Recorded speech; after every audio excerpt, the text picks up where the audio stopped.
ভিডিওটি প্রথম থেকে শেষ পর্যন্ত দেখার আমন্ত্রণ জানালাম এবং ভিডিওটি আশা করছি আপনাদের উপকারে আসবে। ভিডিওটি দেখে যদি উপকারে আসে তাহলে একটা লাইক করে দেবেন, চ্যানেলে নতুন হলে চ্যানেলটা সাবস্ক্রাইব করে নিয়ে পাশে থাকা বেল আইকনটি প্রেস করে অল নোটিফিকেশনটি অন করে দেবেন এবং সমস্ত বিষয়টা আপনাদের আমি কিন্তু এই যে e-shrom.gov.in যে অফিসিয়াল ওয়েবসাইট রয়েছে সেটার মাধ্যমে বুঝিয়ে দেওয়ার চেষ্টা করব।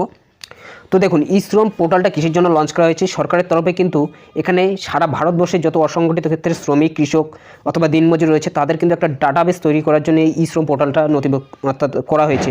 তো এখানে যখনই কোনো শ্রমিক, কৃষক অথবা দিনমজুর নাম নথিভুক্ত করাবেন, সাথে সাথে কিন্তু সরকারের কাছে সমস্ত ডাটাবেস তার চলে গেল যে সেই শ্রমিক অথবা কৃষক কী কাজের সাথে যুক্ত, অথবা ওই শ্রমিকের কী এক্সপিরিয়েন্স রয়েছে, অথবা সেই শ্রমিক অথবা কৃষককে কোন প্রকল্পের আন্ডারে আনা যায়। তো এটারই জন্য কিন্তু অর্থাৎ এই যে e-shrom পোর্টালটা রয়েছে এটার কিন্তু একটা ভবিষ্যৎ পরিকল্পনায় কিন্তু এটার জন্য করা হয়েছে। তো বুঝতেই পারলেন এই যে বিষয়টা রয়েছে e-shrom কার্ডের, এটাই কিন্তু বিষয়। তো ধরুন এখানে আপনাদের একটা আমি উদাহরণস্বরূপ বলব, যখন কিছুদিন আগে